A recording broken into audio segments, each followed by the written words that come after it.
Well, it happened. Magic Key renewals are out, but with some caveats. We're going to talk about that tonight. There's some more Halloween stuff on the way, and we want to talk about that a little bit. And at the end, we're going to be talking about dessert parties, dining. Is it worth it? All tonight on ParksCenter.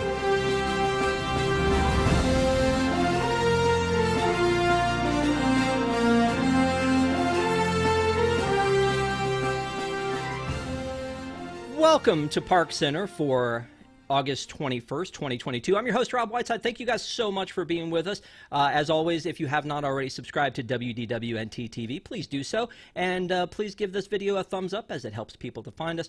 Feel free to chat along with us, super chat. I feel like we've already got a super chat in chat here. It says, Jungle Cruiser, $4.99. I could not quit Disneyland, have renewed from Dream to Inspire and given up my right to litigation. What have I done? Oh my gosh, Jungle Cruiser, same. We're going to be talking about that tonight. But let me introduce you to the lovely folks who are giving some time just to talk to you, starting with Shannon. How are you? Hello, happy Sunday. Desi. Hey, howdy, hey. Happy to be here. Are you allowed to say that? I don't know that you are. We'll talk about it later. There might be litigation here. And Mr. Rob Bazemore, how are you, buddy? Outstanding, guys. Pleasure to be here. I look forward to some great conversation tonight. Yeah, absolutely. And we are going to be talking first about the Magic Keys, as Jungle Cruiser has already opened that conversation up for us. And again, thank you for the super chat. We really appreciate it. Please let us know your thoughts, feelings, anecdotes in the chat. And we, this is a live show, and we're here to talk to you guys. So let us know you're out there. The Magic Key situation, we talked about it last week because our good friend, Mr. Bob Chapek, came out after the Q3 earnings report and said that there were some unfavorable attendee mix. And something we talked about after the show was over, or in post-show last week, was we have always been referred to as guests, as Disney guests. And now all of a sudden he said attendee. Bob, you missed the boat there, buddy. You're not in the vernacular. Oof. Now, after that, we were assuming that what he meant by unfavorable attendee mix at Disneyland was the Magic Keys, and which is their AP program. And so when we talked about it a little bit, one of the things we said to the panel last week was, do you think Magic Key will come back for renewal? And most people were like, no, I don't think it will. And then, what was it, like Monday, they were like, you know what, it's back. I don't think we had anything to do with it except for, like, the voodoo of, you say something and put it out in the universe and it makes it happen. I went online to buy one, and it took basically all day because Disney technology is fantastic. It said wait time more than an hour for several hours. And then it finally came through and allowed me to buy one. But there's a different tier going on here, right? So let's take a look at what they offered us, because the Dream Key went away. So they're going to be offering us, let's see, let me go back down the list. Inspire instead of Dream Key. So Inspire is $200 more. Thank you very much. And then also there's the Believe Key, the Enchant Key, and the Imagine Key for $449, which lets you get in not at all. Rob, let me ask you, you also bought a Dream Key last year. Yours isn't up yet. Are you going to move to the the Inspire because of this? So this is a tough one because, not because of the changes that were made, but because of my personal changes in travel. And I moved. I used to be in the Bay Area, so it was much easier for me to jump down to Disneyland. But honestly, I see myself probably going to Disney World a little bit more frequently now. So it just may not make monetary sense for me to buy a Disneyland annual pass this year. And I'm hopeful that they will once again allow us to buy passes down in Orlando. But I probably won't. But it had very little to do with the changes that were made. To me, that the week that's blackout because of the Christmas holiday is minimal. Although I am kind of annoyed that if I had done it, that we would have to park so far off site. Did you guys see that? That was one of the minor changes. You have to park in one of the off-site parking garages, which if you've ever done that at the end of the night at Disneyland, it's ridiculous, and you certainly don't want to try to walk it after you've walked 10 miles in the parks all day. And then the other things, I don't think that anyone actually asked for a discount on Genie Plus. They were talking about after talking to our guests and getting feedback. We've made these incredible new value adds, and I haven't heard a single person ask for Disney Plus. For Genie Plus. Genie Plus. So anyway, we'll see how that goes. But honestly, I think the price increase was minimal, and the changes were also relatively minimal. Now, a couple things. One is, if you don't renew, you can't get in. That's one of the ways they've really got you, is that there's no new sales for this right now, because they quote unquote sold out last year after they launched the program, and the same thing with the ones in Florida. So I really feel like my anxiety ramps up with, well, if I don't get it, then I won't be able to have one. Again, ridiculous that I have one and I'm on the East Coast, but at the same time, I'm about to go to D23 Expo, and it would be nice to have one. I was surprised to see them come back. At the time when we were talking last week, I thought these may not come back, and I would love them to come back at least in some way, shape, or form. And they did, and now I'm like, $200 more, and their blackout dates. You know what? You're right about the blackout dates around Christmas time. It doesn't really matter because I wasn't planning on being there at Christmas time, but it's kind of the principle of the thing. I think that people who are locals will probably, and Desi, you can probably attest to this, you probably avoid Disney World around Christmas just because of the crazy crowds, right? So it wouldn't have been a big deal for you to see this. Yeah, my family went to Disney on Christmas one time, and that was the most miserable time ever. I can't imagine ever wanting to go to the parks on Christmas Day ever again after experiencing that. It's super crowded, and it's not as magical or Christmassy to me as sitting at home around the Christmas tree. So for me personally, it doesn't bother me to have the blackout dates around Christmas, because I would never go at that time anyway. It's the most miserable time. Wow. Okay. But again, I mean, to me, it's kind of the point of it. Like, they could have let that go, but now they're saying that there are blackout dates, and I don't know, is this part of the lawsuit? The same thing is that with this new verbiage, okay, the Dream Key was part of the lawsuit, and for those of you who don't know, there was a person who filed a lawsuit against Disney, even though it said you may not be able to get in if you can't get a park pass. They said, I bought this expensive key that says it would be no blackout dates, and now you're telling me that I can't get in if there's no park pass. Let's have some litigation. Why not? It's America. So when they went back in and redid this, it's kind of like the Fast Pass Lightning Lane. Oh, I'm sorry. Fast Pass, yeah, that was free. That would have been really good, but that's gone. Oh, but Lightning Lane is really cool. So like they've sunset the Dream Key probably for litigation purposes, but also maybe did they throw, like, Shannon, I'm going to ask you this. Do you think they threw the blackout dates in for this Inspire Key just so they have a loophole? Possibly. I think it's also goes down to the capacity at Disneyland parks. Like, those parks seem to get smaller and smaller, and they're already small.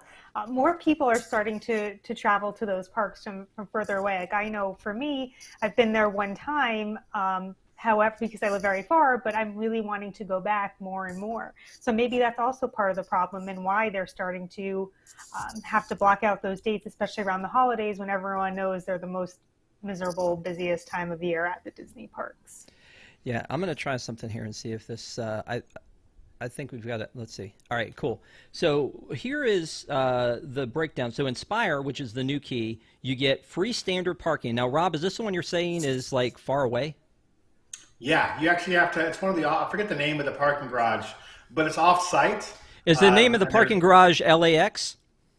It is. It might as well be. It's probably pretty close. Yeah, it might as well be. Yeah. And it's not one that you want to try to walk to the end of the night.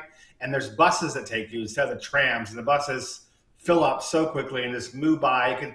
I could imagine it could take a substantial amount of time at the end of the night, which no one wants to do.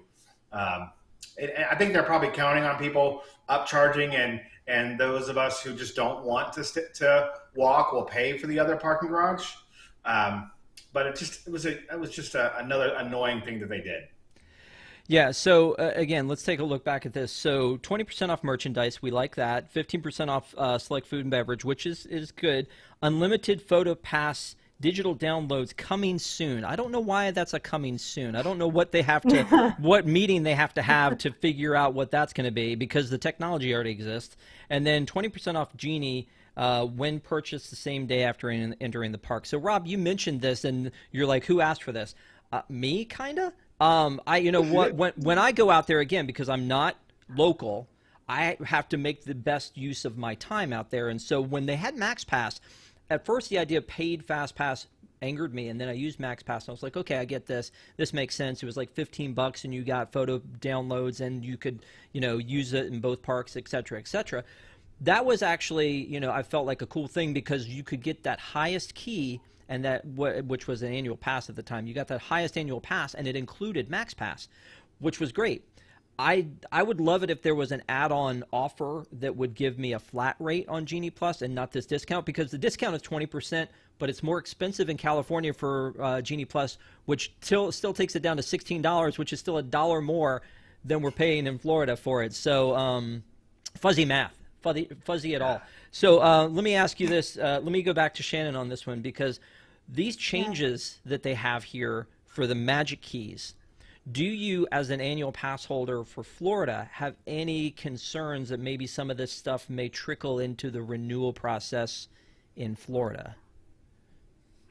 It could be, but I'm going to argue the point here. I know a lot of people have been complaining about the price increases, but when you break it down, especially if you're a local, you're still getting a pretty good deal. I think it boils down to less than $5 a day, and giving the day prices, it's pretty good.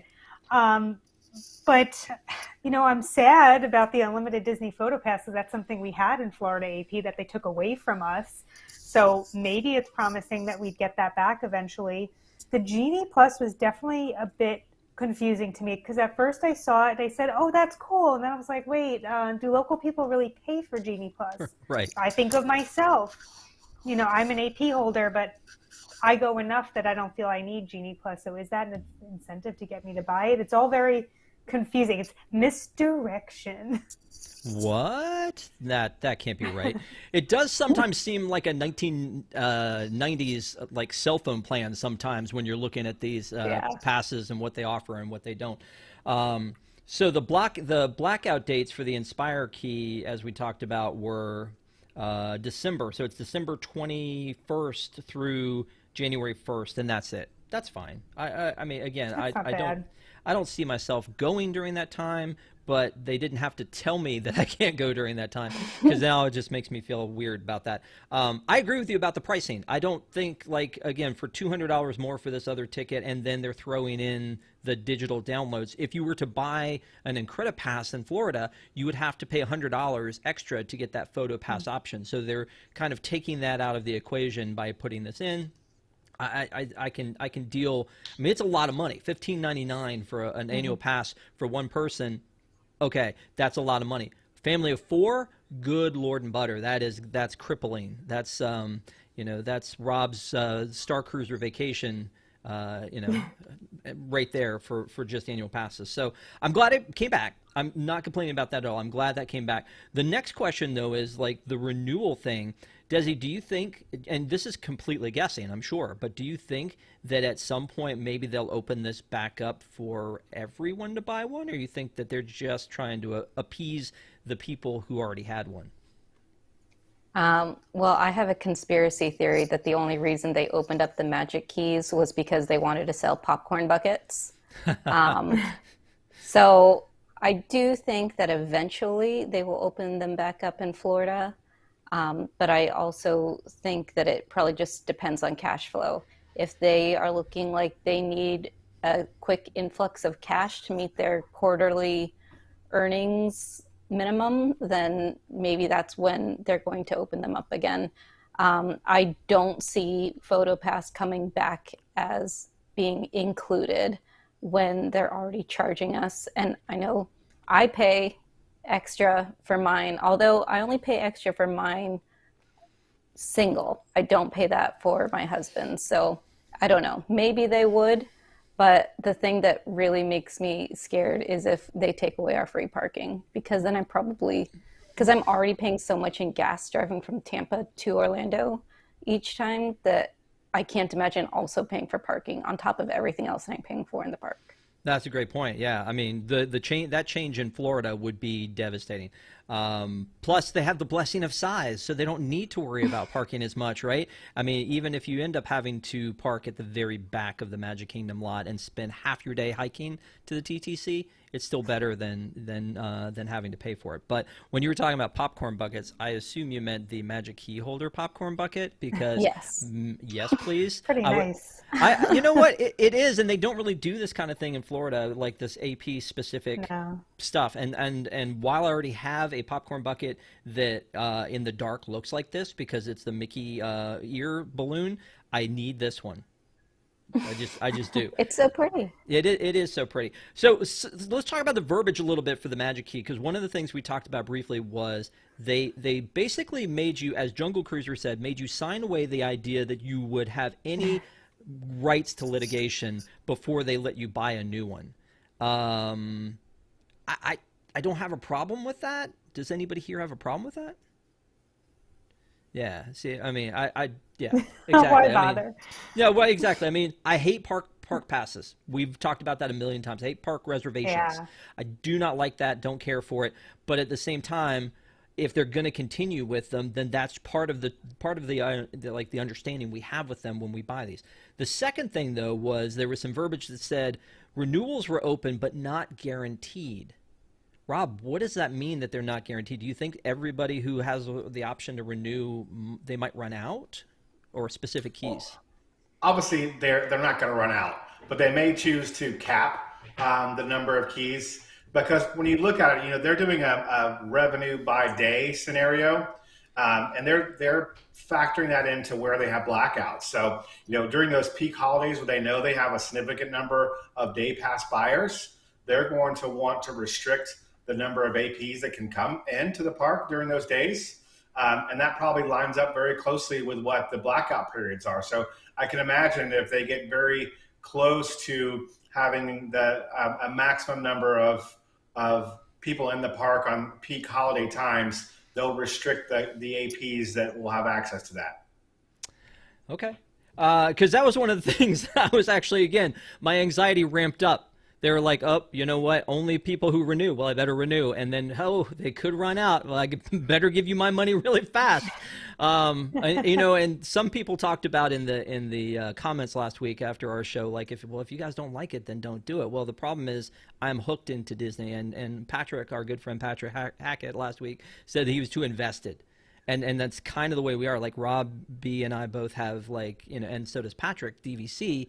And then we also have the the annual passes, and we have collectibles, and we take our families, and it's just, I mean, it's one of those things where you're really invested in it, and I love it, and it's, you just want to see them treat it right, and then treat their guests, I'm sorry, attendees. Are we called attendees now?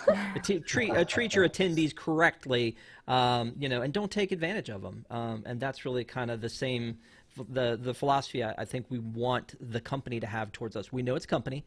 We know they want to make money. They need to make money. That's what they do. They have people that they answer to, shareholders, etc. But at the same time, it's always been a different kind of company. And I think even Bob Iger said that as he was exiting, that the company was known for its heart, and that it lost a little bit of that.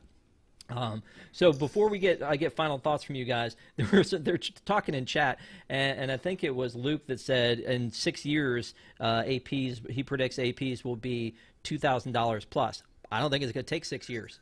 Like, it's $1,600, $1,600 in 2022. Could be 2 years away. I mean, we don't really know, and it also depends on what they're going to include. And then some people were like, putting their prices in. Jim says $3,500 for 3 of us out-of-state pass holders is insane. Yeah, it is. But you have to do the math and see if it makes sense to you. If you're going to go into Florida, and honestly, again, you don't really have an option at this point. If you don't have an AP, they're not for sale on either coast right now. Unless you are renewing, they're not for sale. So if that opens up, then you have to decide, is that the right move for you? Because you have to decide how often are you going to go. That is where I go. I don't go to Fiji, and I don't go to London, and I don't go to Tokyo, Tom Corliss. But when I go to, that's my place. That's where I go. I have DVC. I have an annual pass. I've kind of paid in advance to go to the Disney parks. And so if that's you, then you need to kind of do the math and see if it makes sense for you. So we're going to move on to park news, but I want to get final thoughts on this whole Magic Key scenario from each of you. And again, I bought one. I bought the Inspire. It could blow up in my face. I don't know. But one last thing, Desi said that the PhotoPass thing. I love that strategy. I've done the same, where you don't buy it for everybody in your group. You just buy it for one, and then you get all the pictures, because, like, why does it matter that she and her husband both get the pictures? I mean, it makes sense to just do it for one. If you're thinking about it, I think that's the right way to move. So let's start with you, Shannon. Final thoughts on the Magic Key.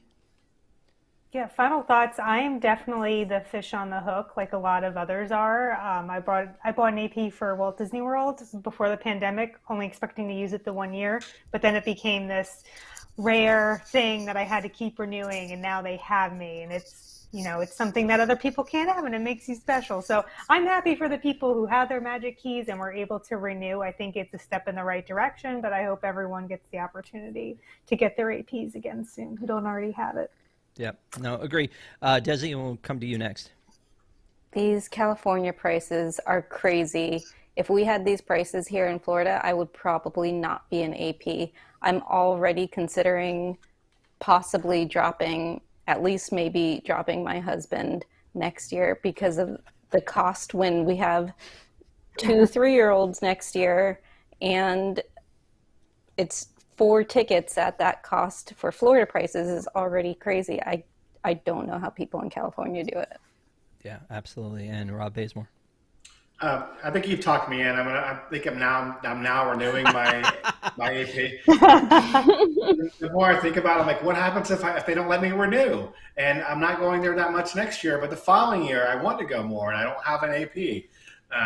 So honestly, I think I'm back to getting my AP there. But I will tell you that I am very disappointed, especially, and I know this may seem, I don't even know, separatist, but I am really disappointed that they don't have at least allow DVC members who've spent tens or even hundreds of thousands of dollars on DVCs to not get an AP. That, to me, that just seems actually wrong. And I'm really hoping that we'll see, the Disney World AP passes come back soon. Gotcha. Man, I just wanted to comment on everything y'all were saying along the way. Desi dropping the rest of her family like hot potatoes so she can continue. Mama's got to get her Disney on. That's how that's going. And then, Rob, the fact that I talked you into it, I'm sad and happy at the same time, because misery loves company. So if I'm in, you're in, and that's going to be great. But you can make a change. Like, I could have gone down a tier in the way that's set up, but I never know when I'm going to go. So but then what if they don't let me go back up, and I need to go back up? Yeah, that makes sense. I probably am going to butcher this name, but we have a super chat from 68 SPC. I hope I'm saying that right. There's probably some joke there that I'm not getting, so I apologize. $10 super chat. Family of 4 multi-year AP holders in Wisconsin. WDW gets $10,000 plus a year from us. I don't think that we will renew in December because Bob doesn't seem to care about our money. Yeah, that's the thing, right? Yeah, that's a great point, is that you want to feel like if you're a member that they care about you. And I feel like Universal does a great job of that. It's AP Appreciation Month. The same thing with even the Magic Key stuff. There were several nice little things they did out in California that they don't do in Florida. And, I agree with you 100%. Great show again, Rob. Thank you so much. I appreciate it. And again, thank you for the super chat. We really do appreciate it. I'm glad they're back. Bottom line is, I'm glad they're back, because I do think that not only am I glad they're back, and like you said, Shannon, for the people of California who want to be able to get back in, but also because of the precedent that it would set. If they decide not to do it, then is the next conversation, are they coming for you in Florida? And then where else? I mean, if you can't get a Dollywood season pass for $250, I mean, that's not a world we need to be in, right? So, if they had children's prices still, I would probably renew my husband and buy the 2 3-year-olds tickets next year.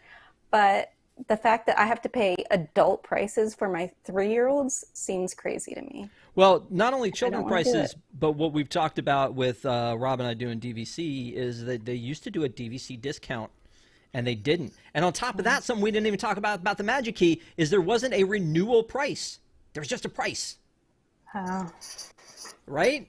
And because everyone is renewing. Now, even with AP merchandise, that's the thing that gets me sometimes is they'll say AP merchandise, it's a $20 shirt, but everybody who's going to buy it is AP, so they're already getting a discount. I don't understand. Like, I mean, you know what I'm saying? Like, and so for the renewal thing, everyone is paying way more than they were before, and it's not a renewal price. So maybe that's another thing that could go away. I'm not trying to talk that into existence. I don't know. I'm excited about the fact that they're back. We'll leave it at that. And we're going to take a quick commercial break, and we'll come back, and we're going to be talking about some parks news. So please don't go away. Thank you for watching ParksCenter.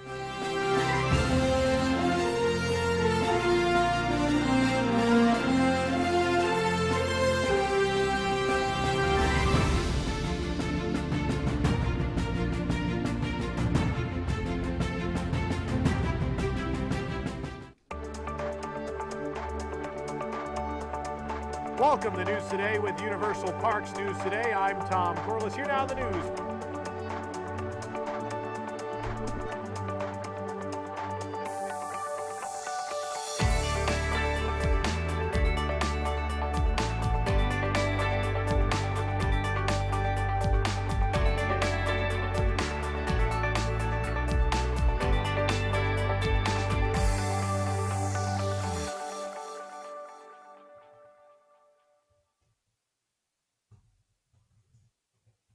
Welcome to Deep in the Plus.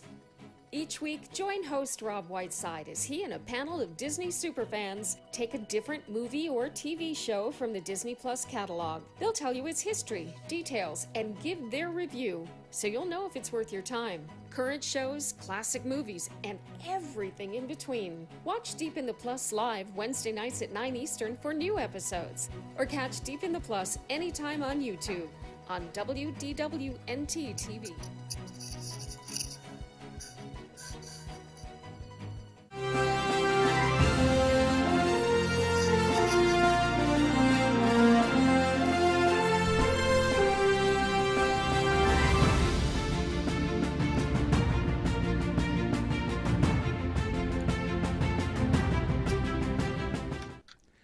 Welcome back to ParksCenter. Thank you guys so much for being with us this Sunday night. And again, please make sure to like and subscribe. Like this video so that other people can find it. Subscribe to WDWNT TV for lots of great shows. And we will talk more about those at the end of the show to make sure that you know all the great programming that's available here on WDWNT TV. So let's start moving into some park news. One of the things that happened this week is that they added back a couple of booths at the Food and Wine Festival. And I think this is a neat strategy, because this thing is it's a marathon, this Food and Wine Festival. And so I love it that people who, you know, have different schedules can come down whenever and get to partake in food. Or let's just say that you're in some sort of a diet right now where you can't eat all the delicious foods that they have.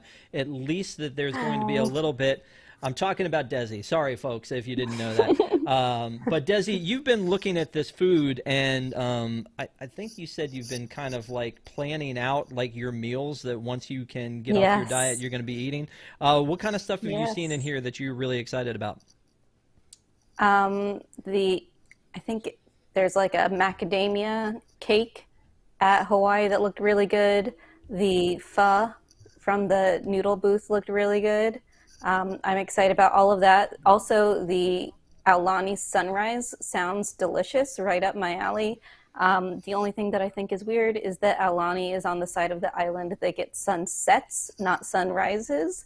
So I don't know why they would have an Aulani sunrise when there is no such thing as an Aulani sunrise. Wow, you were getting them on a technicality. Wow. Like, keep them honest. It's on the leeward side of the island. Yeah. It's not on the windward side. Pick up a book sometime. No, I get it. I wouldn't have any clue about any of that kind of stuff.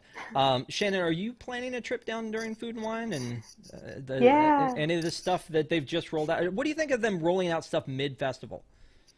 Yeah, no, I think you hit the nail on the head, because when they first started doing that, I was like, oh, that kind of stinks to the people who are down there. But it makes sense. And I think, to your point, you can plan multiple trips for when things open up, where you don't have the deluge of people there on day one trying to get every single booth and cover everything. So it kind of spreads the people out. But I think by the time I'll be down there, all the booths will be open. But there are definitely some dishes. I'm looking forward to Coastal Eats, where there's like a hot cheesy shrimp dish, which sounds really revolting in the Florida heat. But I want to try that. I want to try the udon noodles. I want to go for the classic cheddar cheese soup with the pretzel that I got to have at my wedding cocktail hour. So all the yummy foods. If you've been watching this and watching me, you know I'm a pro Epcot Festival. I don't discriminate. Any festival, love them all.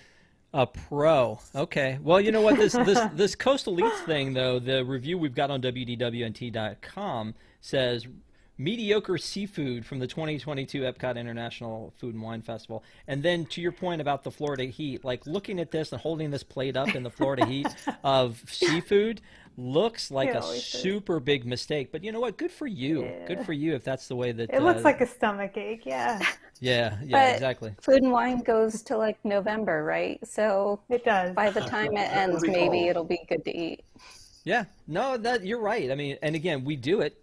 We do the opposite too. They have ice cream and things that you eat in the winter when they do like festival holidays. So, my son always. But you know what, Rob? Yo. Sorry, I'm always going to have a problem with something. My sister was just down there last week, and I set her on a mission to get me a Remy spork. And you know what? Those darn sporks are sold out already, allegedly. So that's something I have a problem with. What do you mean? What do you mean allegedly? You don't believe them when they say they're sold out? You never know if a crop of sporks is going to come out again at some point. But I mean, the festival's so long. How could you be sold out already? But I'll report back when I go in about a month from now. You know what they're going to do? They're going to take them. They're going to put them in some fancy bags and sell them at Galaxy's Edge for like $11. That's what they're going to do. Yeah. And we'll buy them. I didn't get a Remy spork, nor did I get a Figment spork. I didn't get a Figment. No. I tried to get a Figment spork, but those ones went so quick. Yeah, and what was I going to do with it? I got a popcorn bucket, but not a spork. Well, I mean, that was the important thing, right? Yes, these are the problems we face, people. These are the problems we face. Rob, while you're down there sipping on whatever it is, I'm going to go ahead and guess that it's gin based on what I know about you. What are your thoughts on Food and Wine Festival? First of all, water has never been in this water bottle in its lifetime. Yeah. Okay. So I think it's good. I mean, two things happen. First of all, I think that they do open more booths as traffic increases, and they now that they have the reservation system, they know exactly when and where traffic is going to increase. But also, I think Epcot specifically has a lot of local visitors, right? So giving those local Tampa and Orlando and even Jacksonville visitors a reason to come back multiple times makes sense for them. So, the food looks pretty good to me. I mean, I don't mind eating some of that in the Florida heat. The seafood actually sounded, at least on paper, it sounded good. Unfortunately, it's going to be over by the time I get back to Disney World. But no, I think the food looks good, and I think it's smart to add more to the festival as it goes on. Yeah, and you know what? They did this in Flower and Garden Festival a few years ago before all hell broke loose. They used to do mid-festival merch and mid-festival like freebies. So like there were 2 magnets that they would give away, and they would give away 1 mid-festival. So I kind of love that idea and also hate that idea. If I'm coming down mid-festival, great. At least there'll be something there for me. If I came at the beginning of the festival, but the one I wanted is at the end of the festival, again, these are the problems we face. Luke in chat was asking about what's the deal with sporks. You know what? Popcorn buckets, sippers, and sporks are things that we have addictions to. And look at that, you got your Spike the Bee. Let me get a close up on Shannon's spork here. So she's got her little Spike the Bee spork. They sell these at the festivals. They have them themed. It's a collectible. You're supposed to get it so that you can save the earth and eat your food with this instead of the disposable forks. But nobody does that. You keep it in the plastic and you take it home and you show it off when you're on a podcast. That's how you do it. Yeah. Yeah. In reality, the spork is the superior eating utensil.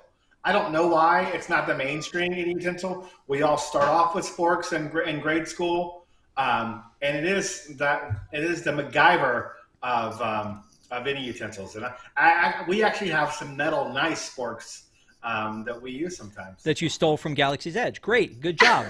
You're part of the problem. You know what though? I mean, don't you think that this pretty much started when they started their extra move to eco-friendly? Like Disney's always had like an eco undertone for, try to environmentality and all that.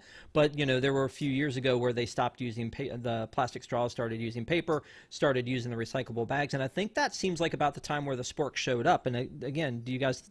I assume that that's because they want people to use them when they're having all of their festival tasting.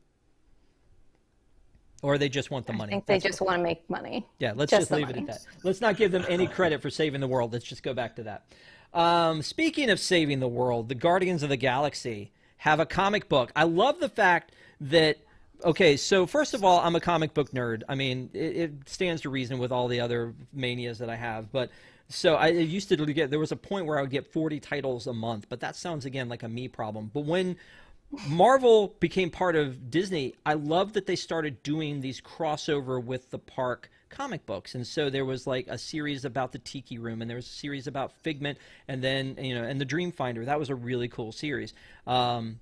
And then they started doing them as like backstories for web slingers. There was I think a 5-issue miniseries for web slingers when they opened up in California. There was kind of backstory to that. And then they did backstory of the Halcyon called Halcyon Legacy, which was, again, a 5-issue miniseries where it was kind of the backstory of the Star Cruiser. And I love that they've done that. But it's almost ironic that they take a Marvel property and they put it into the park, and then they make a comic book off of that and go back. And this one doesn't look like it is. This one looks like it's basically the story that we live when we ride the attraction. So I don't want to have any spoilers for anybody. But Desi, you're kind of a comic book nerd adjacent, I think. Let me ask you this. Why do you think this is coming out? It's not coming out till November. Why do you think this is coming out months after this attraction opens? Because they didn't think of it ahead of time. That can't be right. The other thing that I thought was kind of funny was I was watching the Star Wars Lego vacation thing on Disney Plus, and that takes place on the Halcyon as well. So they're just trying to do all kinds of synergy right now. But I think they just think of ways to make money and go for it. But I kind of love that. Like, let me take my like kind of critical hat off for a second, not physically. But I love that when you go now to, say, Galaxy's Edge, that you have a tie to that you didn't have before.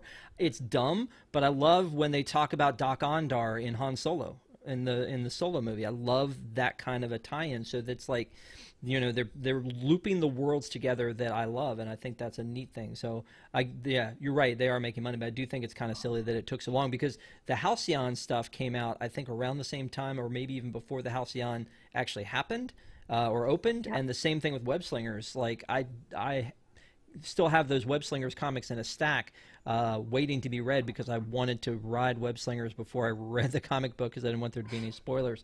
But I love that while we're sitting here, Shannon is basically like dragging me in chat about comic. People still read comic books? They still print them? What is this? This is crazy. What are you doing to me, Shannon? What are you doing? You don't like comic books? I'll go to you in a second, Desi. Yeah, I can't say I'm a fan. All right. Okay. Desi, what were you going to say? My other thought for why this might have taken a while was maybe they did have a comic ready to go based on an original story that they were going with for Cosmic Rewind, that maybe had to change because they made some changes to the story, and therefore it didn't make sense in the comic anymore. Yeah, and that could be true. The other thing that I heard about was Bradley Cooper doesn't voice this version of Rocket either. So that drives me bananas. But he does in the Groot TV show. But right, but it drives me bananas. Like, why?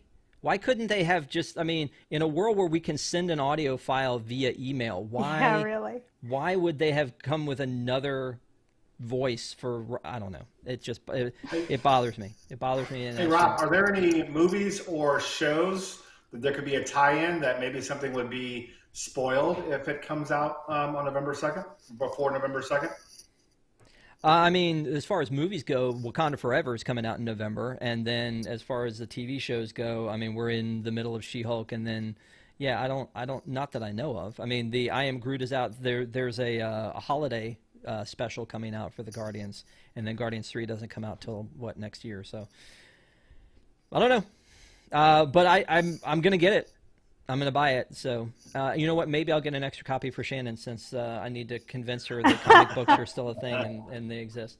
Let's just make believe you're a tiny little seed, that's reaching up. There's a Behind the Seats tour is coming back. I love the Behind the Seats tour, and for anybody who has watched the show before, you may or may not know that I used to work at the Listen to the Land, not the Living with the Land, but Listen to the Land. So when I worked there, and then for years afterwards, I'd never had any interest in Behind the Seats. But the Behind the Seats tour, and I don't know what the price is now, but it was like $25. It was like the cheapest tour that you could do at Disney. Not even. Wasn't it like $15? I think the last time I did it was 2025. But when I finally did it, I was like, okay, I finally get this. This is actually a really neat thing to do, and it's very affordable, and it's something that, you know, that I enjoy doing it. But I've never done this. This is coming back this week, and so are the Epcot Living Seas behind the scenes tours, which I've never done. Have anybody on the panel done the ones at the Living Seas?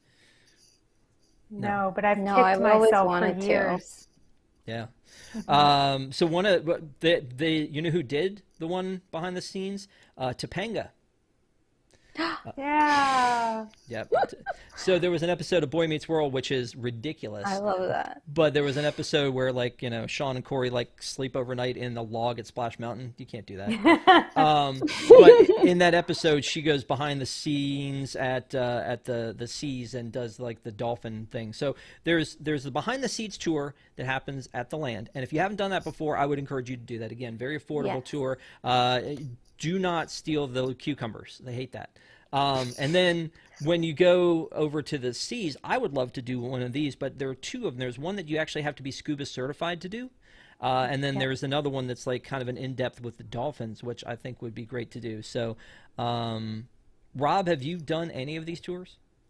No, but actually, I'm asking the chat room right now which one's their favorite. I'd like to book one of them for my upcoming trip. They sound pretty exciting. A little educational Epcot, like it was meant to be. Yeah, edutainment. I think that the one that's the behind the scenes tour is a neat one to do. It's like an hour. That's the other thing too, is that when you're paying for a full day in the park, you can't just go do this if you don't have a ticket, right? So if you're not an AP and if you are paying to be in the park, your time is valuable. So I mean, I would definitely recommend that you do the behind the scenes tour, but only if like you've been a bunch and you're just looking for something new to do.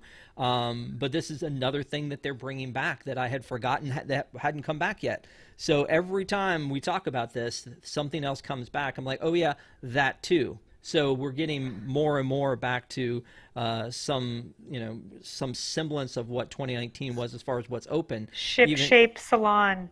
Bring it back. You have a problem, lady. You really do. It's still not open. So wait. Well, let's talk about that for a second. Some salons are open, right? Which ones are still closed? Yeah, just the Grand Floridian, I think, is open. I'm not sure that Saratoga reopened.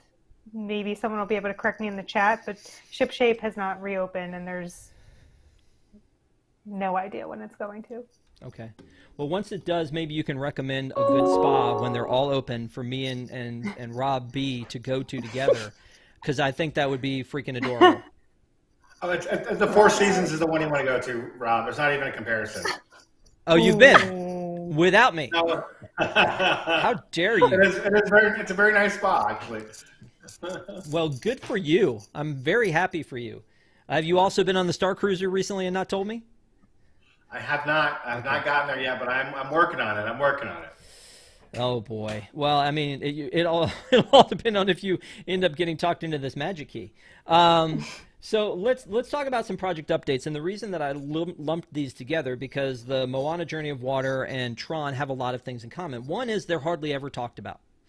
Two is they were announced at the D23 2019, and they're still not open. And the third one is that we've talked about them a lot, and it's just like they're creeping along. But now we've actually got some visible stuff that we can see with the Moana Journey of Water. There's actually rock work. There's kind of an area where they've enclosed it. I don't know if that's like, if that's some kind of a special guest area or if that's like a pump house for the water. I have no idea, but it's really neat to see it start to take shape after it being this hole in the ground for 2 years. I mean, it's pretty exciting that that's actually moving forward. And then at the same time, Tron is starting to look like that concept art that we saw. They're putting in more pathways and making it, look even more ready to go. I know they were running tests recently on the tracks as well with the sandbags. So it's getting closer. I don't know. Have you been to the parks recently enough, Desi, and looked at these projects and said to yourself, I can kind of see what's going on here? I don't think I've ever looked at the Moana Journey of Water stuff, because I don't know the last time I've taken the monorail between Epcot and Magic Kingdom. I usually just drive. But the Tron stuff, yeah, I've been recently, and I'm like, please open soon. You look so close. Yeah. But the Moana one, I think my kids would be really excited for, because they just, You're Welcome is like their favorite song. They sing it all the time. Well, I don't know if it'll open before you drop them like a hot potato and go in on your annual pass on your own. So that'll be interesting to see. Well, so I'm excited about a bunch of things, and Elizabeth in chat just said Walcott is actually moving forward, ? Yeah, so that's really more of as what I'm excited about, not just going through Journey of Water, but not taking the journey around the walls anymore, because it's been so long since we've seen a not dilapidated Epcot, right? Because they leveled everything. It was a war zone. Things are starting to open, and it's starting to feel like, this is an exciting park again. Whether you love it or hate it, there's a new attraction. Didn't take over anything, but a new attraction in France. There's this, this new roller coaster, which is now one of my favorite rides, with Guardians of the Galaxy Cosmic Rewind over not Future World anymore. But all of these things are coming together finally, and so I am more excited about them being completed. I think more than anything, to be able to walk in, and maybe Dreamer's Point will be done by then. I don't know. But Rob B., do you think that they're pushing along here and not saying anything because they're waiting to make that big announcement on September 11th at D23? I think that's exactly what it is. They're trying to bring in as many things as they possibly can. I think we'll get announcements for Tron as well. I think it's going to be an exciting show at D23. And I can't wait to hear your coverage. I mean, I'm going. I'm not sure I'm going to actually cover it, because we're going to have people covering it. Tom will be there himself. I know that there'll be some reporters there, and all of that information will be broken immediately on www.nt.com. So usually the parks, and it is true again this year, the Parks and Resorts panel is on the Sunday, the last day of the expo, and there's a lot of stuff that they're going to be announcing for sure. But I think a lot of it's going to be updates on things that they announced last time. When they announced last time in 2019, there's a lot of stuff that I didn't know was supposed to be happening that they announced that was really exciting. Some of that stuff's gone away, like the Cherry Tree Lane, and some of those things have gone away. The Reflections Resort, that went away. And we still haven't that heard just became the new Polynesian expansion, let's be clear. Yeah. So, I mean, they're going to probably talk about that. And you know what? Next week, we're going to have a ParksCenter where we will probably just guess at the things that they will probably be talking about. So join us next week for ParksCenter, and we'll go down that rabbit hole. But again, I think it's important for us to pass along the updates that we see on these attractions as they're coming to fruition, and hopefully we'll get some announcements at D23 Expo very soon, September 9th through the 11th. Some sad news that happened this week is the voice of Sunny Eclipse passed away. Cal David passed away at age 79. Just an iconic, drink 'em up if you got 'em, an iconic voice. I mean, really, it was one. Yeah, there you go. I'm saddened by this. We had been talking to about the idea of having him come in for one of our events, because I think I think Tom had been in conversations with him as well. But when I look through this article, one of the things that floors me is where it says that he never saw Sunny Eclipse in person, and that makes me sad. Because I feel, and I'm sure he saw video of it, but it says Cal never got to see the Sunny Eclipse character in person. But when we spoke to him last year, he was proud of that work. He also did some music for the Goofy About Health that was in the Wonders of Life Pavilion. So, yeah, I know it's very sad news, but Sunny Eclipse still just an amazing character. I assume that you pop your head in, Shannon, every time that you go just to see Sunny at work. Yeah, I never appreciated Sunny growing up. We didn't typically eat at Cosmic Rays, but as I got older, and I will listen to music when I'm working just in the background, and I would start to listen to the lyrics of, Sunny Eclipse singing, and it's cute and it's catchy, and it always brings a smile to my face and my heart every time I hear it. So very sad, but Sunny will always be with us, hopefully. Yeah, Rob, any thoughts? Yeah, there's nothing else to say. It's just, the great thing is that obviously his work will live on, and will continue to touch, new generations to come. Yep, that's good. That's well said. Do your kids love Sunny, Desi, or do you love Sunny more than they do? I probably love Sunny more than they do, but I hope that Cal is in space heaven with the space angels right now. And yeah. I'm so saddened by this, but his legacy will hopefully continue on, and Bob Chapek doesn't bulldoze him. Jeez, you know what? There are a lot of people that make that make the magic for us that we don't really even get a chance to know about. And I know that a lot of us on the inside know. I remember going to my first D23 Expo, the very first one that happened, and getting to meet Ex Intencio, who was one of the Imagineers who wrote Grim Grinning Ghosts. I'm a huge fan. I'm a huge fan of all of these people they put all of this stuff together, and just learning about them even more each day is great, because again, these are the people who made the magic that we get to enjoy today. So our thoughts and prayers with Cal's family, and again, next time you go into Magic Kingdom, just jump in and say hi to Sunny Eclipse while you're there. Fireworks. Let's talk about fireworks for a second, because Enchantment is one of the most bullied fireworks shows, I think, of all time, because again, it replaced something pretty amazing, which was Happily Ever After. And it's a good show, I think, on its own, but I think that we give it a hard time specifically because it's not Happily Ever After.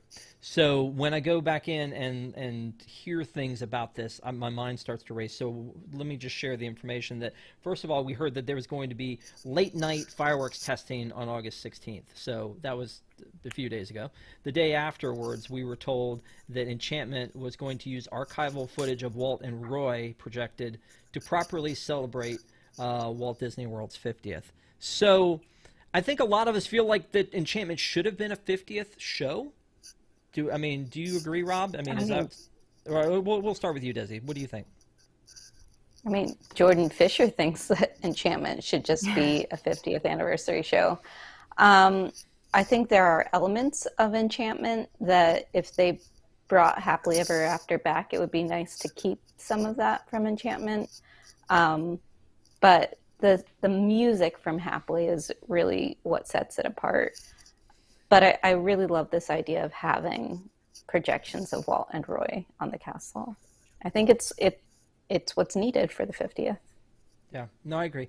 Dennis said, I can hate on Enchantment, but I have to give Disney credit for listening and doing something. And they did surveys to say, what do you think of this show, and et cetera. And we've talked about it on the show and on the blog.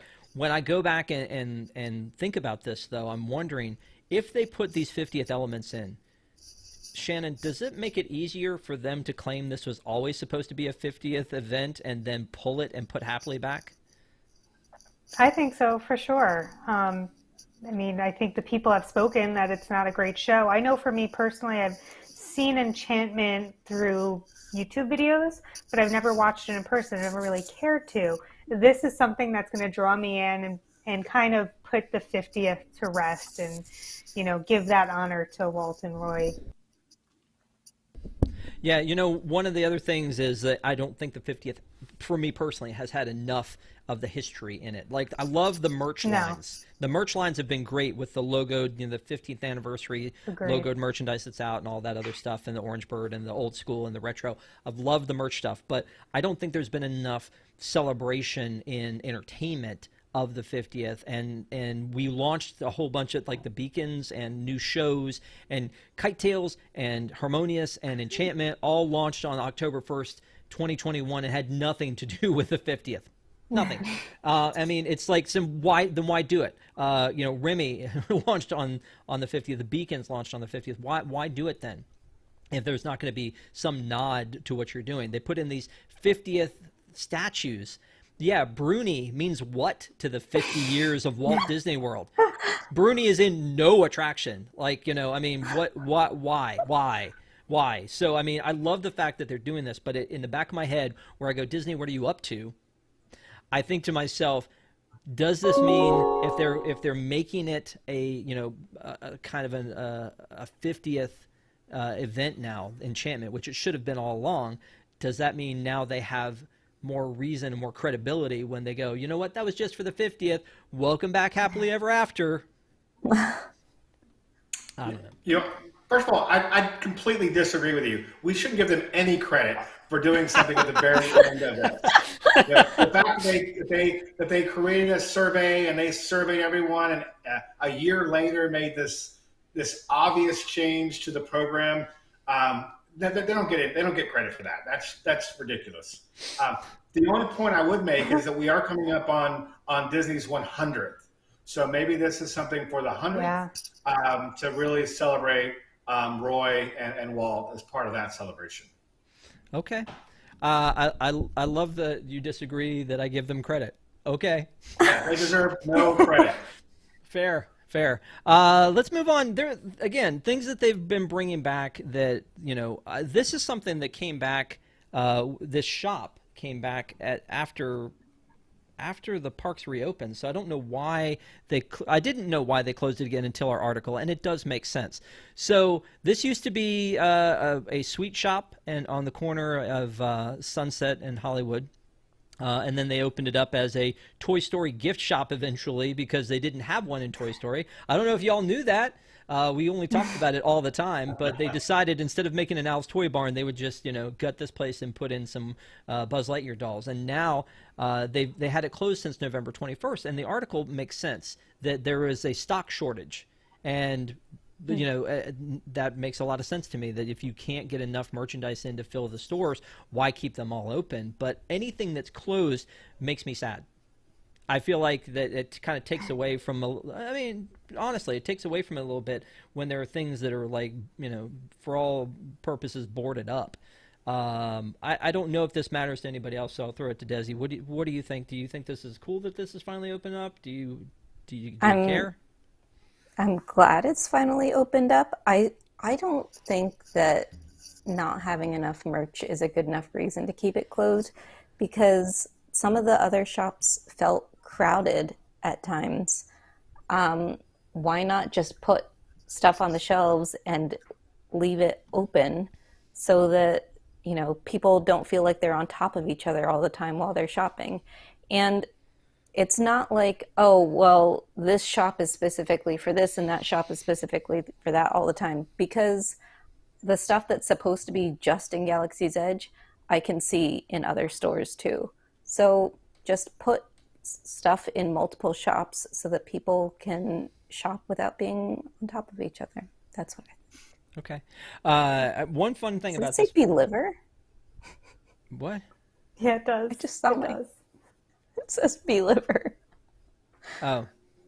Anyway, so when I look at this picture, the first thing that I think of when I look at this is, oh, hey, look at the kid sitting on the floor with a balloon. At least it's an air-conditioned place as well, right? That's another thing. Oh, you took the words right out of my mouth, Rob. Oh, I'm sorry. We'll put them back in. I know for me, I have my designated routes that include air-conditioned spots. So anytime a shop is closed, that's just one less stop for me to breathe and enjoy the air conditioning. And when it used to have the candy, I loved when it smelled sweet and you had the cold blast of air. So, okay, you're going to put merch in instead of sweets. That's fine. But open that baby up so I can get some fresh air.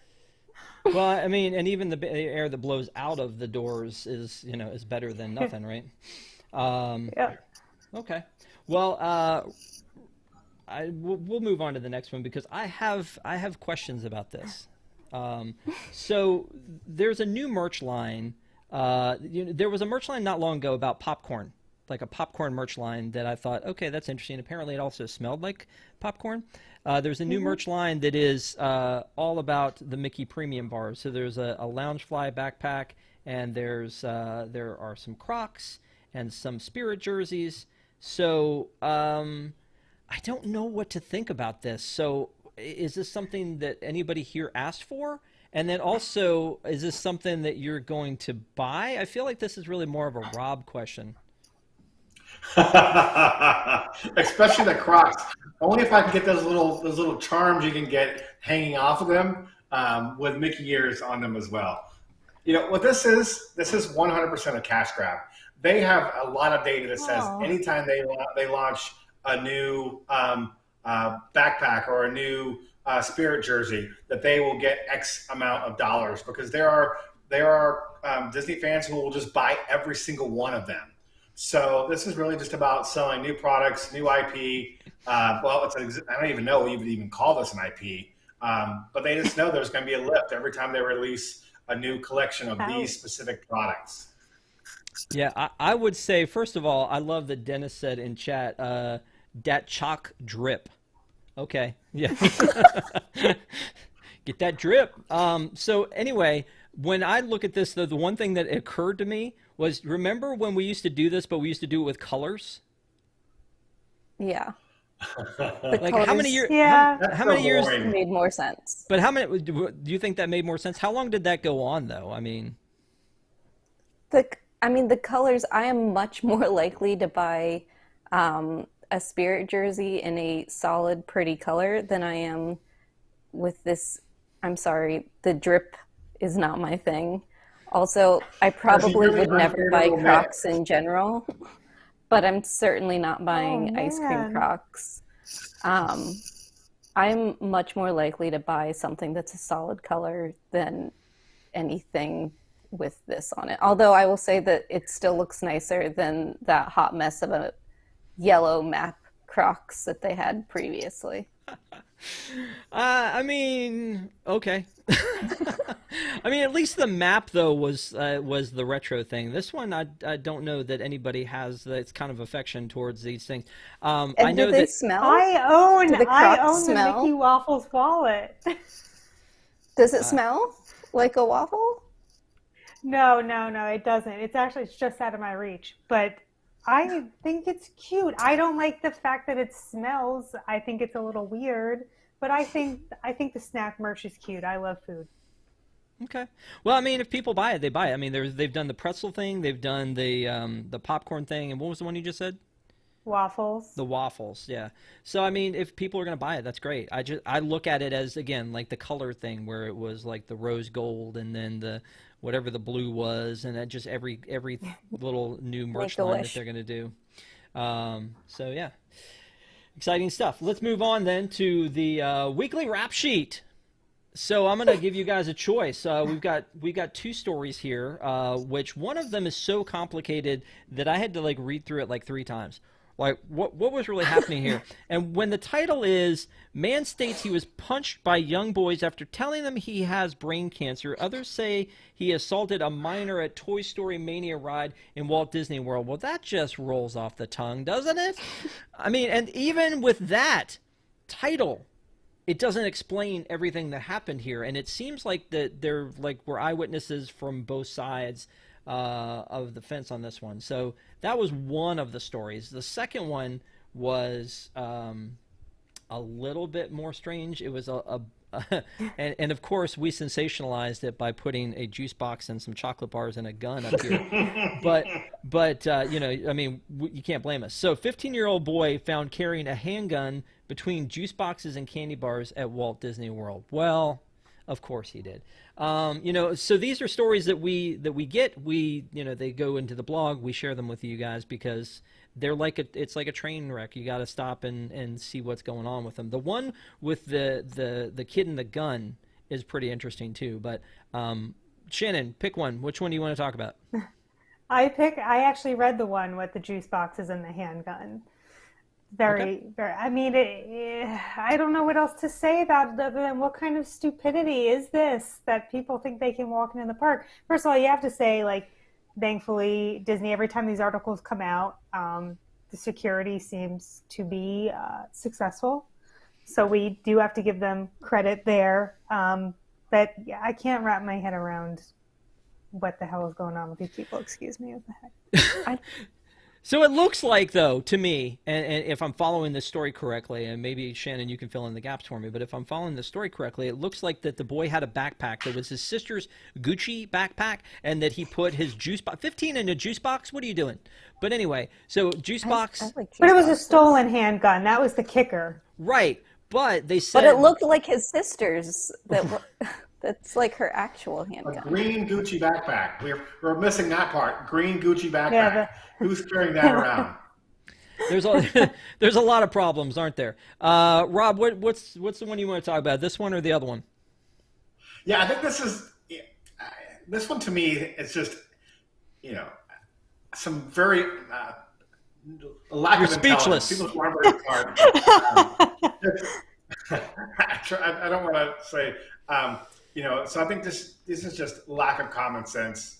I think the same thing could have happened to them at any Walmart or any other store they had gone into. It's just people who aren't very smart. You know, we can talk about the other one, but I just think this is just there's not much to say other than just dumb people doing dumb things. Yeah. Desi, do you have any sway one way or another? I feel like this is a legitimate mistake, and he didn't know that it was in there. Although, granted, at least if it was loaded, it would be pretty heavy, so I don't know how he didn't know there was something in there. But what 15-year-old boy is carrying around a pink gun on purpose? So I think that it was probably legitimately a mistake, and also because it looked like his sister's, I'm hoping that it was also she picked up the wrong one by accident when she was at the range. I don't know. You're so kind. To Rob's point earlier, you're giving them way too much credit. Yeah. So, but I mean, yeah, you're right. Like, I threw my juice boxes and my chocolate bars in, and they feel a little heavy, but maybe the juice boxes are like the extra large ones, and I didn't know what I was doing. If Yeah, it's not loaded, it's not as heavy, so I don't know.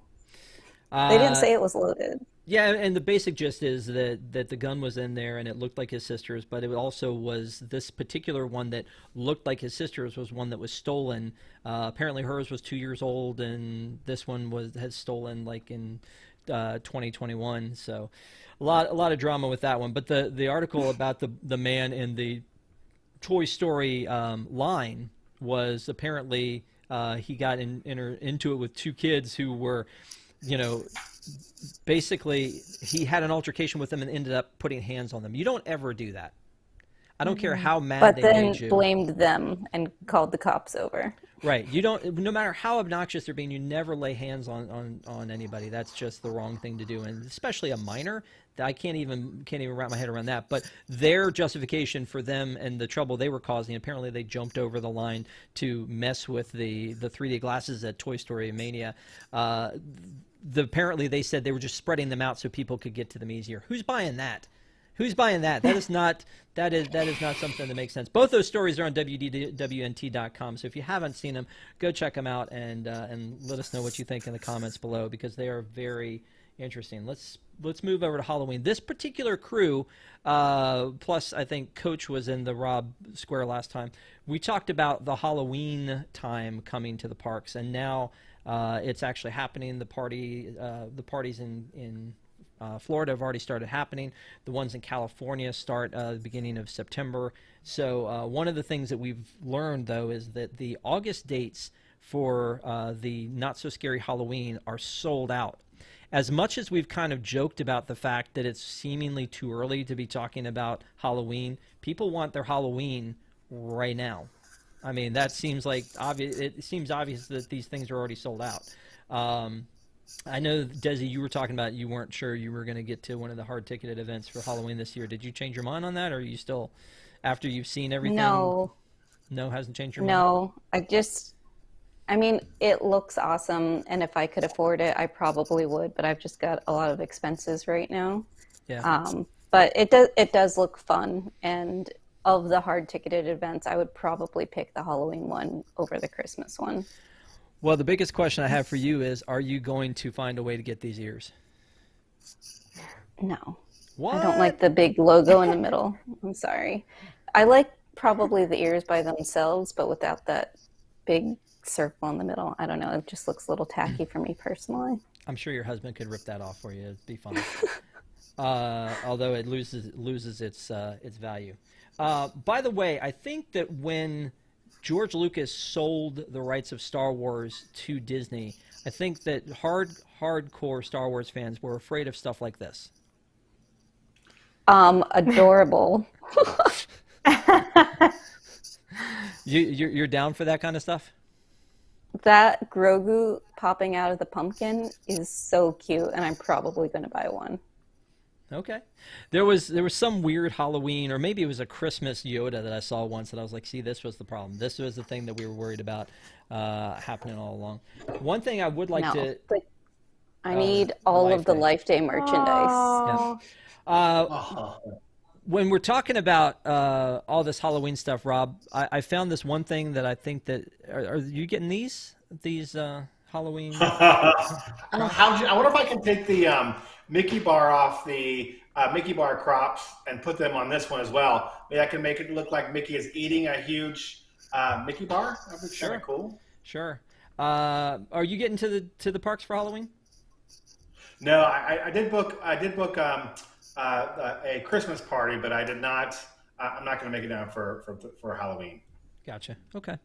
Well, so I mean, there's a lot of stuff happening in the parks for Halloween. One of the things that I'm most excited about is the overlay of the Haunted Mansion holiday, which again I think is brilliant because it'll last from September 2nd all the way through the beginning of January, because it goes through Halloween and Christmas. And so it's one of the most amazing overlays that I think exists. It's so detailed, it's so wonderful, and as a huge Nightmare Before Christmas fan, I can't get enough of that. And I'm so excited that when I go for D23 Expo that it will already be there. Right now the Haunted Mansion is closed for this refurbishment. It will open up on September 2nd.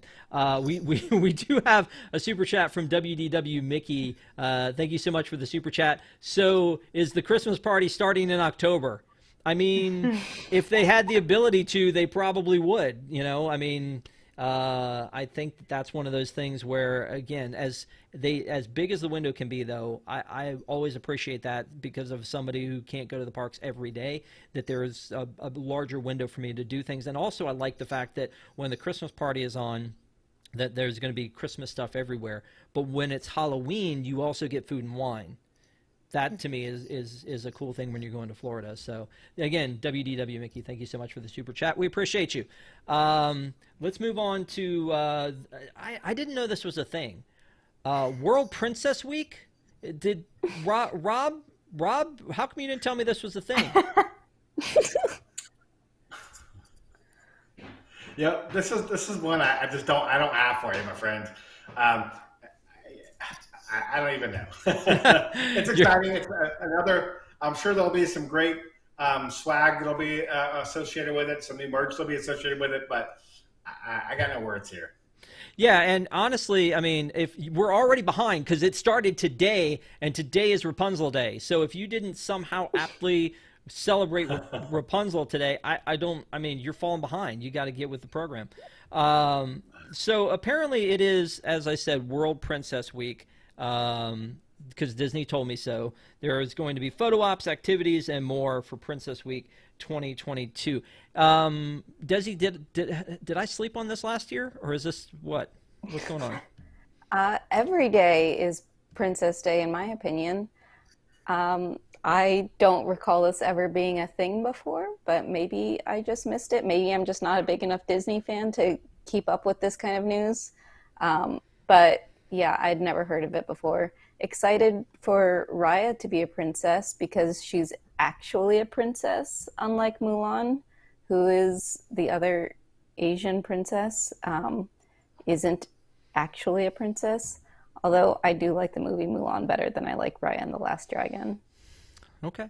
There are going to be photo ops, and there are treats that are specific to World Princess Week. I have to keep like pausing to make sure I'm saying it right. World Princess Week. It could be my favorite week of all time. I do like when they do things that are out of the ordinary, like when they do celebrate Chinese New Year and they do celebrate Pride and things like that. That there are other things going on in the parks that you're maybe another reason to go if you're local, or if you just happen to be there, something that you can take advantage of. So here's some other treats that have been revealed.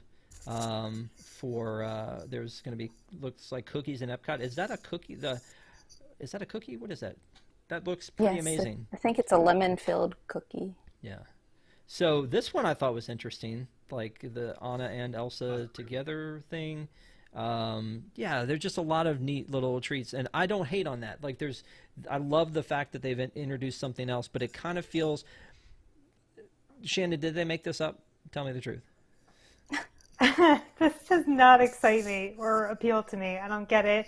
I think like what Rob was saying about the food merch, it's just some kind of quick grab, an opportunity to just get people to buy things. It makes no sense. Well, is this the most complicated ice cream cone of all time? So it's a swirl half and half with a Moana chocolate on it, with a cone that's coated in something with the flour on the side.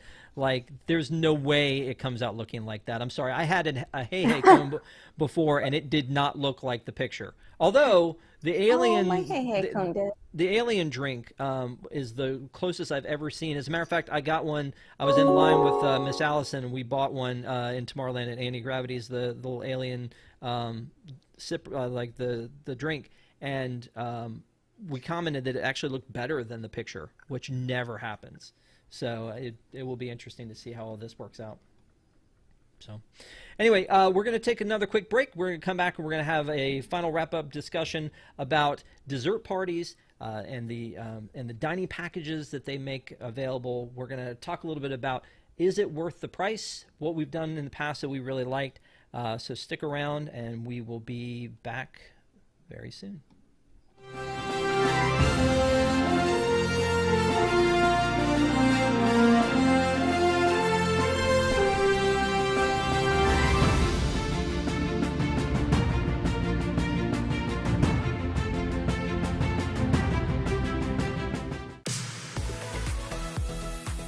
This is Disney Entertainment News Today.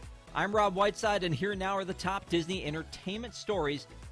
For the latest in Disney entertainment news, watch Disney Entertainment News Today, hosted by Rob Whiteside. From movies and series news to stage shows, books, video games, and more. New episodes drop every Tuesday on WWNT.tv.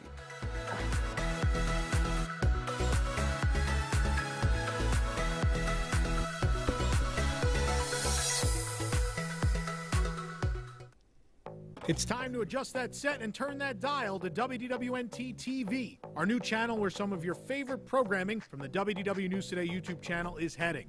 If you want to continue to see Boxed In on Fridays, ParksCenter on Sundays, and as well our Thursday night comedy variety show WDW News Tonight, you'll have to catch them at their new home, WDWNT-TV. It's easy to subscribe. Just put in the URL, wdwnt.tv, hit subscribe, and make sure you get those notifications. Again, is the only way you'll be able to continue to see these great shows as they are moving away from the WDW News Today channel permanently. We hope to see you over there at our new home, WDWNT-TV. We now return you to your regularly scheduled programming.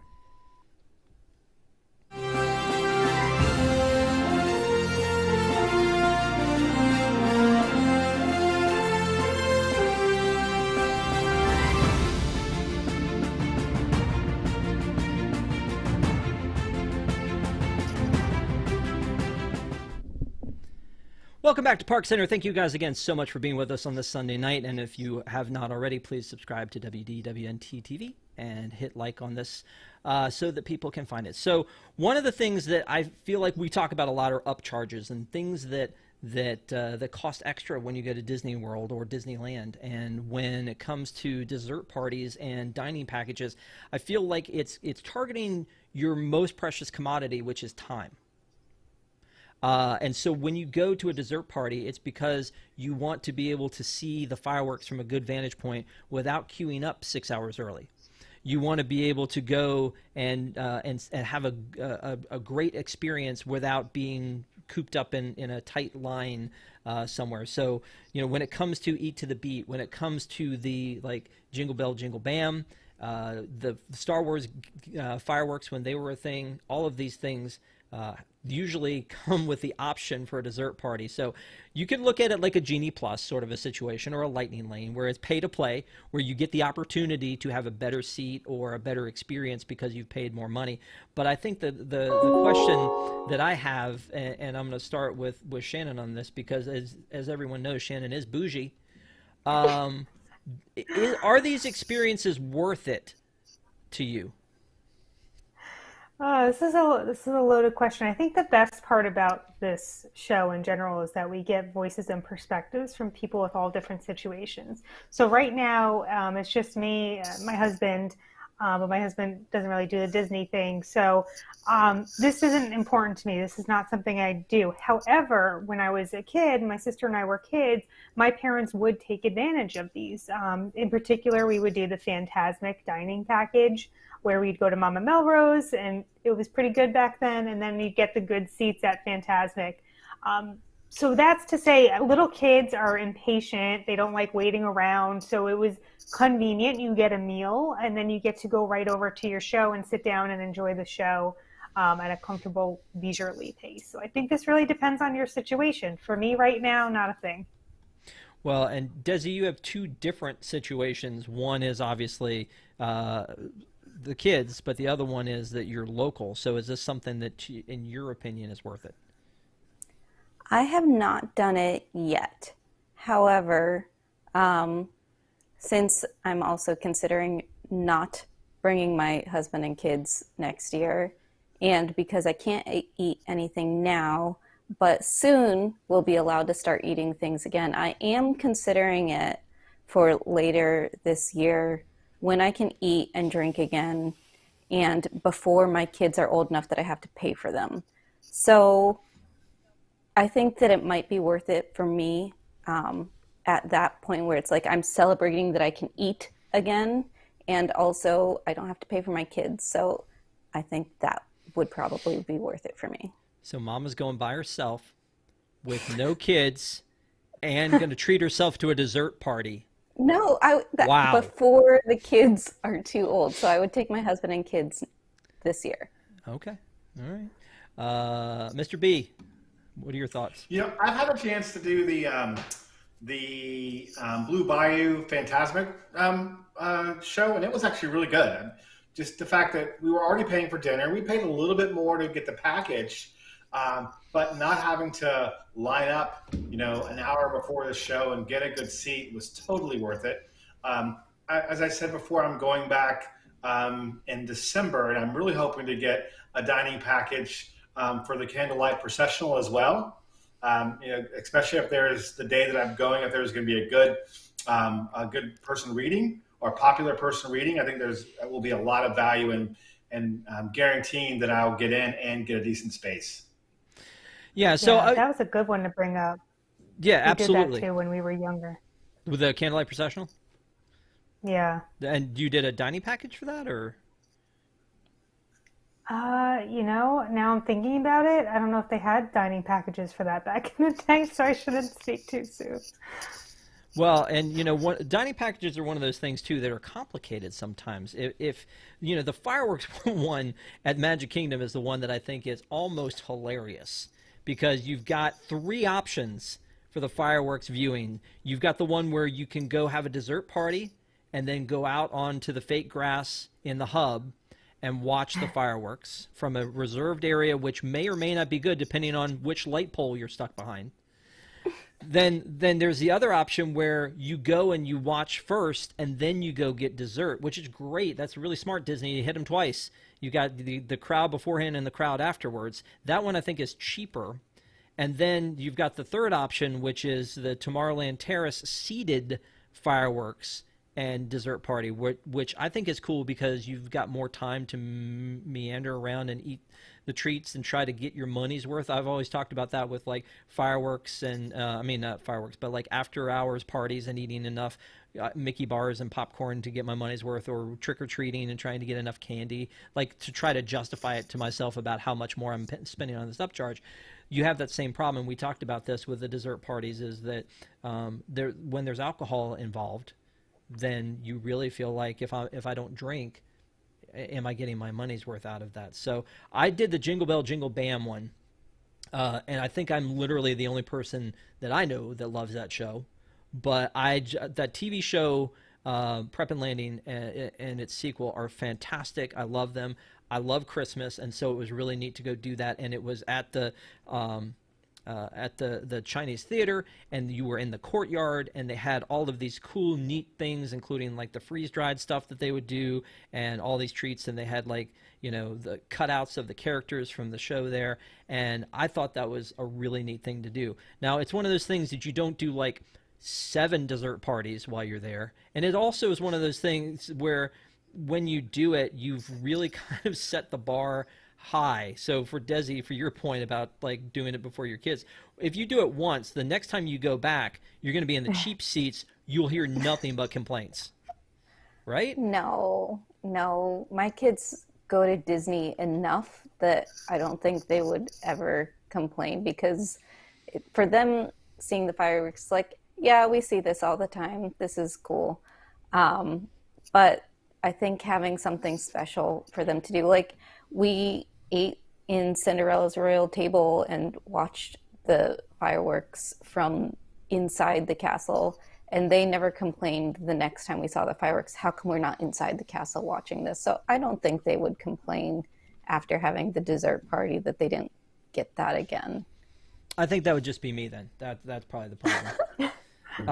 Once I just take the route of going to California Grill. Wow. Okay. Once you've been in the skybox, sitting back up in the nosebleeds is kind of tough to do. So here, let me show you the dessert party we certainly have available for Enchantment is here, and you can check availability. But admission, it says $114 for adults ages 10 and up, $69 for a child 3 to 9. Okay, so again, I think I talked about this before. If there's alcohol included, and anybody 10 and up is going to be the same price, that doesn't seem like it makes sense, does it? No. I did this. I think, Rob, you brought up a great example, and Shannon seconded it. The Candlelight Processional is a great time to do this, and we've done the dining packages. And the way the dining packages work, if you've never done one, is that it's like a prefix menu. So you have paid a certain amount for your meal already, and then they tell you what you can have. So if you're a person that loves to go to like Le Cellier, no, they don't do it at Le Cellier, but like let's say you want to do it at Via Napoli. I know that they've done those in the past. If you have a set meal that you always like to do at Via Napoli, don't count on that being an option for you when you go, because they're going to say, oh, you're part of the dining package. here's what you get. And then it's usually an appetizer, an entree, and a dessert, and a drink. So that runs up the price on it. And then when you buy it at that level, then you get, you get your dining package for the Candlelight Processional. It's also, as we talked about for Fantasmic, is really good, especially when you want to do it out in California, because space is limited around the rivers of America. So the last time I was there for Fantasmic, I did the Hungry Bear, and the Hungry Bear is a cheaper meal, but it still allows you a reserved seat. So I think it's sold out like for the foreseeable future, but if you get a chance to do the Hungry Bear one, I would definitely recommend doing that one. Desi, when you start coming off your diet and plopping down all this money for just you, what is the one you want to do? Like, is it a Harmonious thing? Is it Enchantment? Is there another one that you have in mind that you want to do? I think doing one of the fireworks cruise dessert parties seems like that would be a lot of fun. They have like a Peter Pan one, right? Where it's like a pirate themed, and you're on the boat and watching the fireworks that way. I think that seems like that would be super cool to do. Yeah. Okay. So can I come too, or just? Yeah. No? Okay. Let's cool. do it. And You can be here next weekend, right? Here's another thing that is really cool is that if you've been a bunch of times, it is a very interesting and unique way to see something different at Disney. Because a lot of us who go all the time, we love it and we go back again and again. But especially if you're taking your family, it's neat to be able to treat them to something new and different that they've never done before. That's what Jingle Bell Jingle Bam was for us. They thought we were rolling VIP. I didn't tell them we were doing it. We came up to the front. There was a line, and my son's like, "What's this line for?" And I'm like, let's just go over here and see." And we get in the line, and we're on the list, and everything was great. I did the one in California for World of Color too, the dessert party there, and that one is a really neat one to do. They actually, I don't know if it's a post-COVID thing or if they've always done it this way, but instead of it being a dessert bar where you go and pick it up, they bring you like a Be Our Guest sort of a plate with the silver cover and pull it off, and you have like wine, like you have grapes and cheese and cookies, and the whole thing is pretty well done, and you've got a really good space. On the other side of that, I've done a World of Color but in the past that was so unorganized that I didn't know where I was supposed to go. Because the one that we did recently with the fireworks viewing, that one, I mean, the World of Color viewing and the dessert party, the seats were already there. You just sat there the whole time. The one I did before was I got a pass, and then it sent me to a place where I was supposed to stand, which is kind of what they do with the Fantasmic packages, is they give you like a voucher, and then you have to go find out where you're supposed to stand. Rob, are you working on your dossier there, or do you have other thoughts about this? No, yeah, it's so funny because they still remain incredibly popular. I tried to go one of 4 days in March when I was at Disney World, and I couldn't even get one.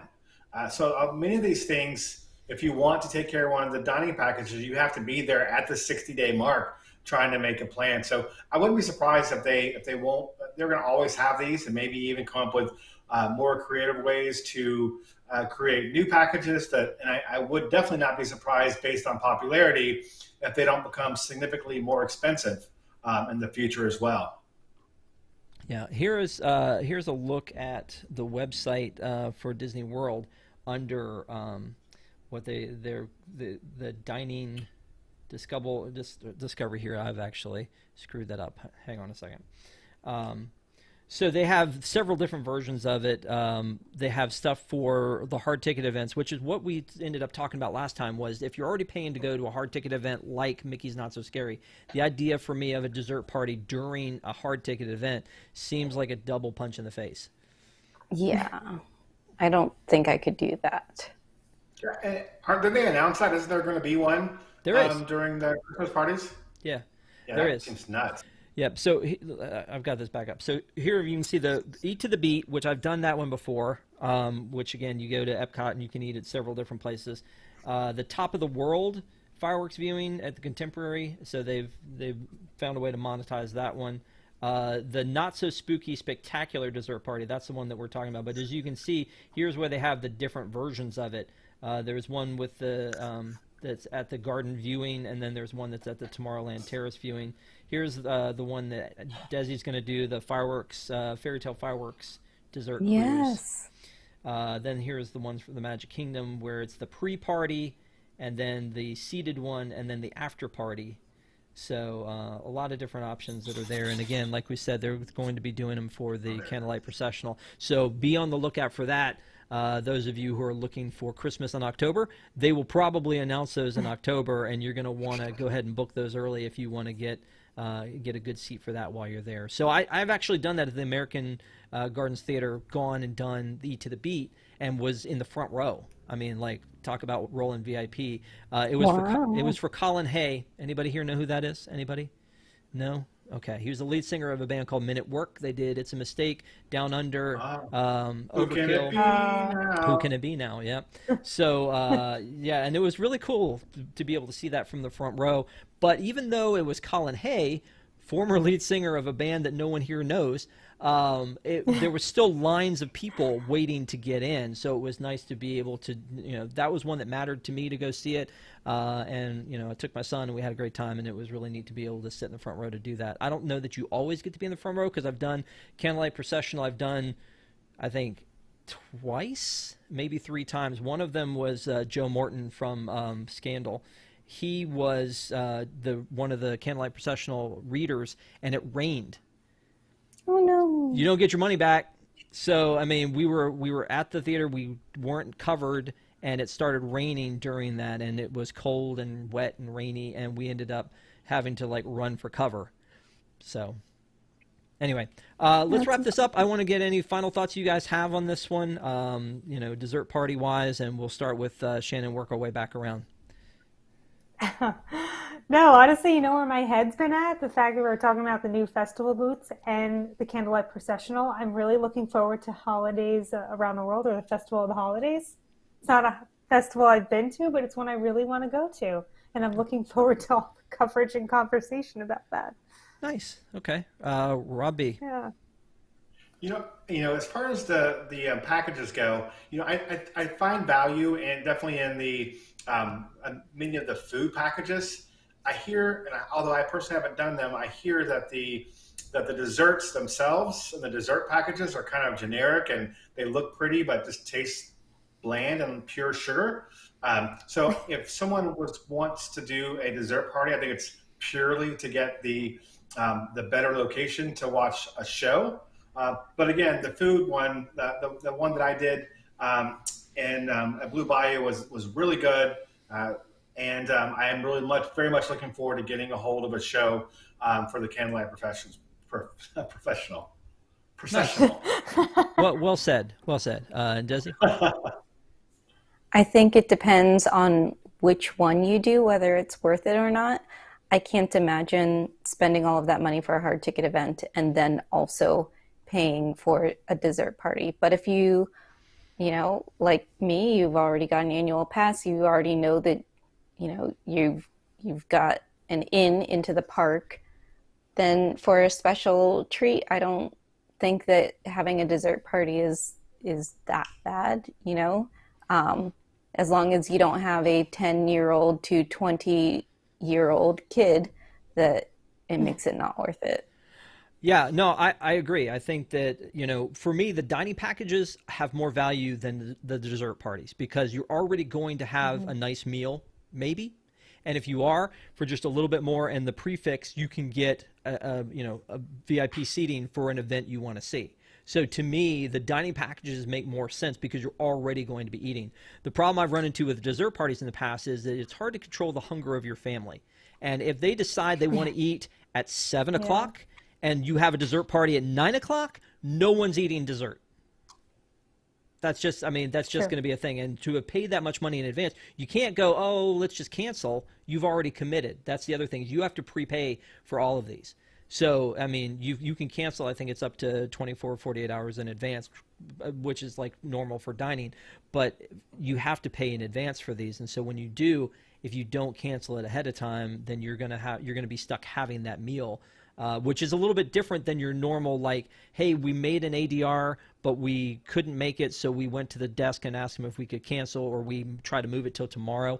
Those are things you can do. You can't really do that with one of these packages, so I would be aware of that, but also be aware of your family and the way that they make sure, like, that's the thing I'm always about, is trying to make sure I get them fed early so that they're going to be hungry enough for the dessert party. But the reason that we're there is to see, like Rob, you said, to see, a show from a good vantage point.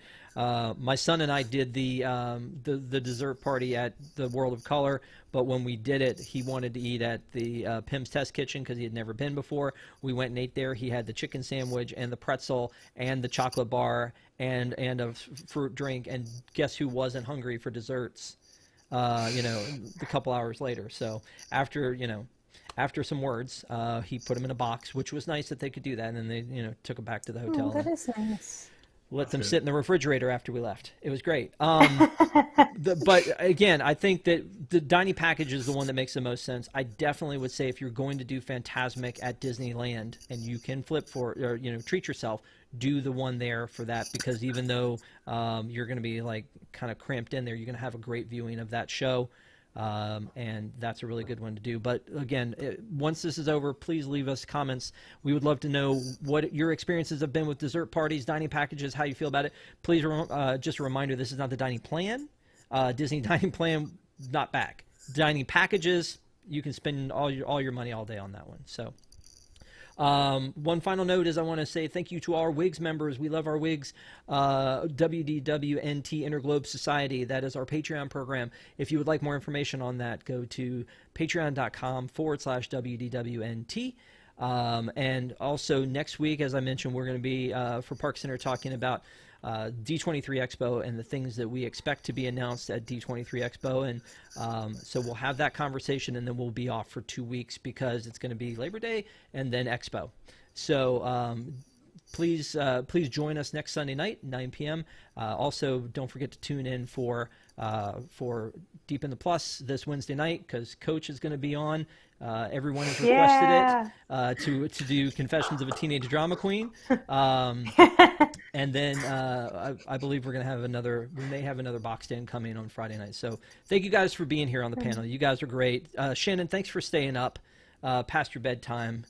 I know you're tired. Hey, you're going to have to hang on for just one more minute, though, or a couple more minutes, because we're going to have a post show for our WIGs.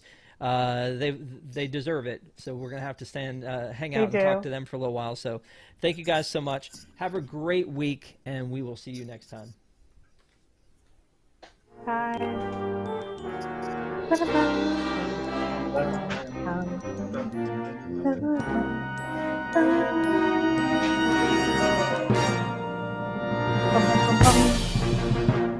Bye.